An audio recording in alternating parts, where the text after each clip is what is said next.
जय हिंद। देखिए यहाँ पर कक्षा 12 के यहाँ पर देखिए आपके पेपर में हिंदी के प्रश्न नंबर 6 पूछा जाता है। इसमें लिखा होगा देखिए, बहादुर अथवा पंचलाइट कहानी के उद्देश्य पर प्रकाश डालिए। उसके बाद में यहाँ पर शब्द सीमा कितनी 80 होनी चाहिए, उससे ज़्यादा नहीं होनी चाहिए। 5 नंबर का पूछा जाएगा। उसके बाद में अथवा क्या आएगा, ध्रुव यात्रा की कथावस्तु अपने शब्दों में लिखिए। ये भी आपको 80 वर्ड में ही लिखना है।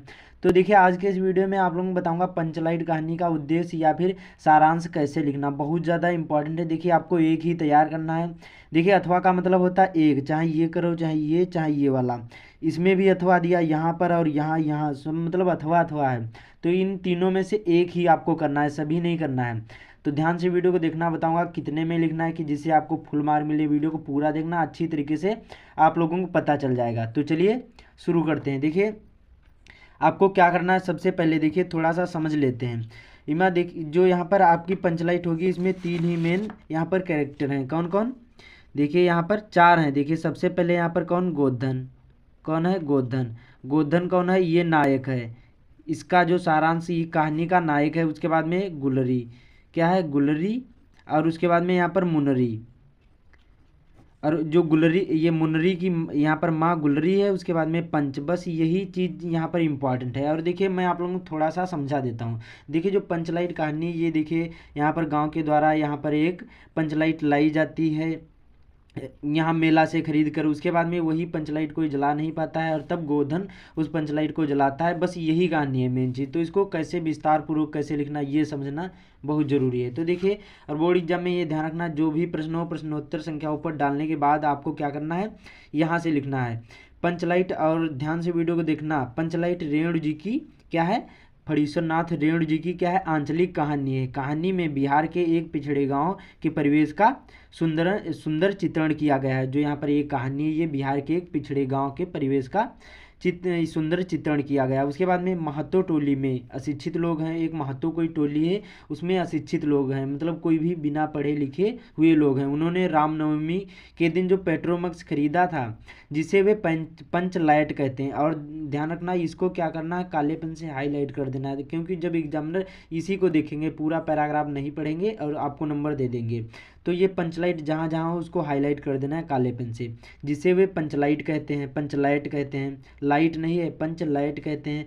पंचलाइट को ये सीधे साधे लोग क्या है, इसे सम्मान की चीज़ समझते हैं। उसके बाद में पंचलाइट को देखने के लिए यहाँ पर सभी बालक, औरतें, बूढ़े, मर्द इकट्ठे होते हैं। जो पंचलाइट यहाँ पर लोग लाते हैं रामनवमी के दिन, खरीद लाते हैं। उसके बाद में गांव के जो जितने भी लोग थे, चाहे बालक हों, औरतें, बूढ़े, मर्द, सभी लोग क्या करते हैं, यहाँ पर इकट्ठे होते हैं और इसको देखने के लिए आते हैं। उसके बाद में आगे कैसे लिखना, इसी में सरदार अपनी पत्नी को आदेश देता है कि शुभ कार्य को करने से पहले पूजा पाठ की व्यवस्था कर लें, क्योंकि उनको ये नहीं पता है कि ये पेट्रोमैक्स एक सिंपल चीज़ है, लेकिन उनको ये मालूम देता है कि बहुत ही यहाँ पर ज़्यादा अच्छी चीज़ है, सम्मान की चीज़ है। इसलिए वो क्या कर देते हैं, उसका पूजा पाठ करने की तैयारी कर देते हैं, तो व्यवस्था कर लेते हैं। सभी उत्सुक हैं, सभी उत्साहित या उत्सुक हैं, परंतु समस्या उठती है कि पंचलाइट जलाएगा कौन, जो पंचलाइट है ये जलाएगा कौन, यही मेन चीज़ होती है। उसके बाद में सीधे साधे लोग पेट्रोमैक्स को जलाना भी नहीं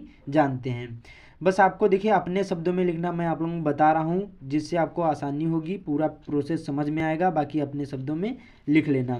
फिर इस टोली में गोधन नाम का एक युवक है। वह गांव की मुनरी से प्रेम करता है। मुनरी की माँ ने पंचों से गोधन को जात से निकलवा देती है। उसके बाद में मुनरी को पता चलता है कि यहाँ पर पता है कि गोधन जो होता है पंचलाइट को जला सकता है। वह चतुराई से क्या करता है, पंच को, मुनरी जो होती है पंचों को बता देती है, यह बात बता देती है कि जो गोधन है ये पंचलाइट को जला सकता है। उसके बाद में पंच गोधन को पुनः अपनी जात में ले लेते हैं और वह पंचलाइट को जला देता है। मुनरी की माँ जो गुलरी होती है, काकी, प्रसन्न होकर क्या है, गोधन को शाम के भोजन का निमंत्रण देती है। और यहाँ पर फिर उसके बाद में पंच भी गोधन को कह देते हैं कि तुम्हारा 7 खून माफ, खूब गाओ सलीमा का गाना। ये आपको काले पेन से लिखना है, बहुत ज़्यादा इंपॉर्टेंट है, ये आपको ज़रूर ही लिखना है। ध्यान रखना, ये नहीं लिखोगे नंबर नहीं मिलेंगे। उसके बाद में इस कहानी में आंचलिक जीवन की सजीव झांकी प्रस्तुत की गई। तो बस सिंपल सा है। और देखिए आपको बोर्ड एग्जाम में कितना लिखना उसमें खुद बताता है कि आपको यहाँ पर देखिए केवल यहाँ पर आपको 80 वर्ड लिखना है, ज़्यादा नहीं लिखना है। इसमें खुद बता रहा 80 वर्ड।